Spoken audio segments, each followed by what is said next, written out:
مولانا انعام الحسن صاحب رحمۃ اللہ علیہ یہ فرماتے تھے کہ ابھی کسی کے 5 بیٹے ہیں، اللہ کے دیے ہوئے 7 بیٹے ہیں، سب عالم قاری مفتی ہو جانے، ایسا ہوتا نہیں ہے، سب کا مزاج الگ الگ ہے، کبھی ہو بھی جاتے ہیں کبھی نہیں بھی ہوتے، تو کہ عالم قاری نہ ہو، حافظ مفتی نہ ہو، لیکن سب کا ذہن دینی ہو، سب کا ذہن کہ مجھے دین پر رہنا ہے، دین پر جینا ہے، یہ کرے، اتنی اس کو دینی تعلیم دے، اتنی ان کو دینی تربیت، تاکہ وہ اپنا دین ملحوظ رہے، پھر جو بھی روزی روزگار اس کے حلال اس کے مقدر میں ہوگا وہ کرے گا، لیکن ابتدا کہ اس کا ذہن دینی بنے، اس کا عقیدہ صحیح ہو جاوے، اس کا عمل صحیح ہو جاوے۔ دوسری کفایت اللہ صاحب رحمۃ اللہ علیہ کی کتاب تعلیم الاسلام ہے، جو تعلیم الاسلام ہمارے دیار میں بہت مشہور ہے، شاید ہی کوئی ایسا ہو جو نہیں پڑھا ہوا ہوگا، سب نے اس کو پڑھی ہے۔ تو اس زمانے کے بزرگوں نے وہ یہ کتاب لکھوائی تھی مسلمانوں کے بچوں کے لیے، تاکہ مسلمانوں کے بچے کے عقیدے صحیح ہو جاوے، ان کے اعمال صحیح ہو جاوے۔ اس میں 4 حصے ہیں، موٹے موٹے مسائل اس کے اندر ہیں، عقائد کے بھی ہیں اور عبادات کے بھی ہیں، تاکہ مسلمانوں کا بچہ کہ اس کا عقیدہ، اس کا عمل یہ دینی بنے۔ جو چیز بچپن میں ہو گئی وہ آخر تک رہے گی۔ من شب علی شیء شیب علیہ، عربی میں مشہور ہے کہ من شب علی شیء شیب علیہ، کہ جو جس حالت پر وہ جوانی میں آیا ہے وہی حالت بڑھاپے تک رہے گی۔ تو اگر ابتدا سے بچے کا ایمان، بچے کا عقیدہ، بچے کے عمل صحیح رہے، لڑکا ہو لڑکے ہو، کہ پھر وہ آخر تک اس کے اندر دین کا اثر باقی رہے گا۔ اس لیے یہ ذمہ داری ہے کہ ہمارے گھروں کی زندگی دینی بنے، ہمارا رہن سہن دینی بنے، ہمارا رہن سہن دینی بنے۔ پڑوس میں کون ہے، پڑوس کے ساتھ کیا برتاؤ ہو، یہ کہ پڑوسی کے ساتھ کیسا رہنا چاہیے، یہ معاشرت کہلاتی ہے کہ مسلمانوں کی معاشرت، مسلمانوں کا رہن سہن، مسلمانوں کے رہن سہن کی بنیاد دین نے احسان پر رکھی ہے کہ ہمارا رہن سہن کیا ہو۔ ہمارا رہن سہن دوسروں سے کمانے کا نہیں ہے، ہمارا رہن سہن جو ہمارے دین نے دیا ہے وہ دوسروں کے ساتھ احسان کرنے کا ہے۔ معاشرت اس کو کہتے ہیں، رہن سہن، کہ مسلمانوں کا معاشرہ، مسلمانوں کا رہن سہن، کہ کیا بنیاد ہے، کہ اس کی بنیاد دوسروں پر احسان کرنا ہے، کہ ہماری ذات سے، ہمارے مال سے، ہمارے ہاتھ سے دوسروں پر احسان تو ہو، دوسروں کا نقصان نہ ہو۔ یہ معاشرت ہے، اس معاشرت پر دین قائم ہوگا۔ جب مسلمانوں کی معاشرت بگڑ جائے گی پھر دین قائم نہیں ہوگا، ان کو خود اپنے دین پر چلنا مشکل ہو جائے گا۔ اس محنت سے معاشرہ دینی بنتا ہے، ماحول دینی بنتا ہے۔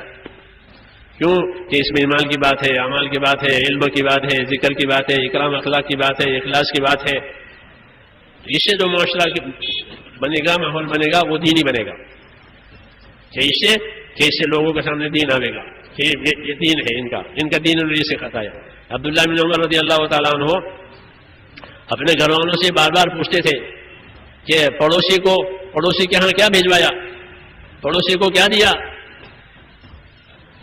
کہ کون بزرگ پڑوس میں رہتے ہیں کہ ان کے لیے اتنا اہتمام ہے، کون بزرگ پڑوس میں رہتے ہیں؟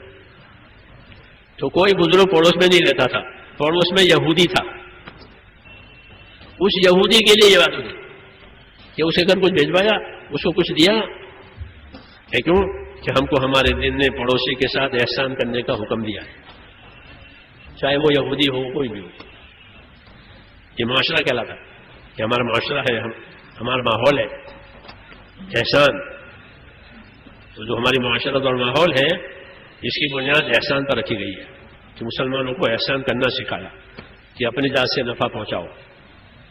معاشرت کے حکم دیے ہیں، جیسے عبادت کے حکم دیے ہیں، معاشرت کے اور رہن سہن کے حکم دیے کہ رہن سہن میں ایسے رہو تاکہ دوسروں کے حقوق پامال نہ ہو اور اپنی طرف سے احسان ہو، تو پھر احسان پھیلے گا، بھائی چارہ بنے گا، اور بھائی چارے میں دین کا پہنچانا، دین کا لینا دینا آسان ہو جائے گا۔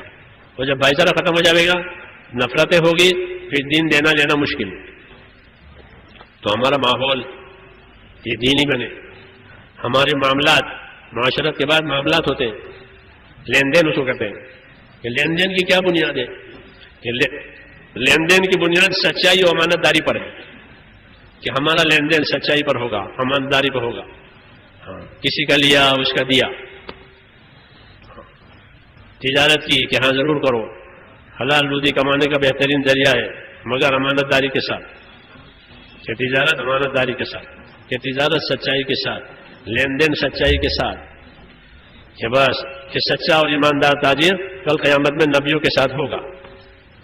تو معاملات کی بنیاد ایمانداری اور سچائی پر رکھیے کہ ہمارا لین دین لوگوں کے ساتھ صحیح ہو، یہ نہیں کہ لیا تھا اور دینے کا نام نہیں ہے، ادھار لیا تھا، قرضہ لیا تھا اور دینے کا نام نہیں ہے۔ قرض حسنا کیا کہ جب مانگنے آ گئے تو ہر دینا کچھ نہیں، قرض لیا اور اب ہے ہی نہیں، خیال ہی نہیں ہے، کہ یہ بہت غلط بات ہے۔ اپنا لین دین ایماندارانہ صاف رکھو۔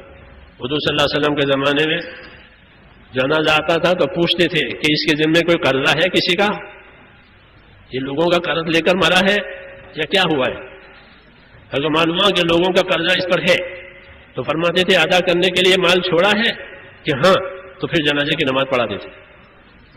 اور یہ کہ لوگوں کا قرضہ لیا ہے اور دیا نہیں ہے کہ تم نماز پڑھ لو اس کی، اتنی تنبیہ ہوتی تھی۔ لین دین مسلمانوں کا صاف معاملات کہتے ہیں اس کو، کیونکہ معاملات بگڑ جائیں گے تو اس کا بہت بڑا نقصان دینداری میں پڑے گا۔ فوراً لوگ یہ کہیں گے یہ دیکھو یہ حاجی صاحب ہے، یہ نمازی ہے، یہ پہلی صف میں ہے، وہ میرے پیسے نہیں دیے ہیں، میری زمین دبا رکھی ہے۔ ہاں تو لوگوں کے تانے پڑیں گے، تو لوگوں کے تانے انہیں دین میں آگے نہیں بڑھنے دیں گے۔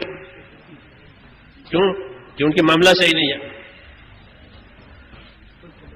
دین کی محنت کے ذریعے سے یہ تمام لائنیں صحیح بنانی ہے، یہ خالی 5 کام کی بات نہیں ہے۔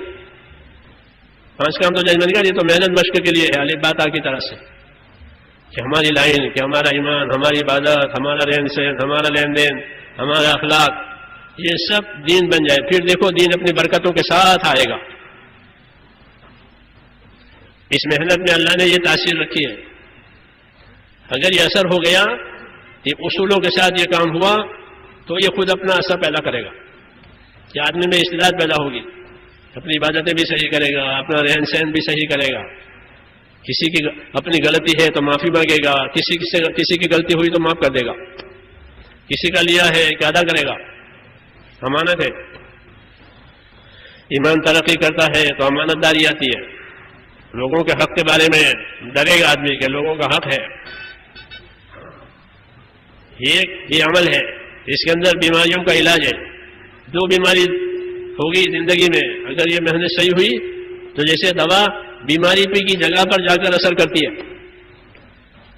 دوا جو آدمی لیتا ہے تو دوا تو پیٹ میں جاتی ہے لیکن اس کا اثر وہاں جاتا ہے جہاں درد ہوتا ہے۔ اگر گھٹنے کا درد ہے، گھٹنے کی گولی کھائی ہے تو گولی گھٹنے میں نہیں جاتی، گولی تو پیٹ میں جاتی ہے لیکن گولی کا اثر گھٹنے میں جاتا ہے۔ سر کا درد ہے، وہ سر کے درد کی دوا لی ہے تو دوا پیٹ میں جائے گی پانی کے ساتھ، لیکن دوا کا اثر سر پر جائے گا۔ یہ اندر نظام ہے اللہ تعالیٰ کا، کیونکہ تندرستی دینے والا اللہ ہے، دوا نہیں۔ تو دوا کے لیے ایسی لائنیں بنی اندر، ہر کجا دردش دوا انجا رود، ہر کجا رنجش شفا انجا رود۔ جہاں درد ہوگا دوا کا اثر وہاں جائے گا، جہاں بیماری ہوگی شفا کا اثر وہاں جائے گا۔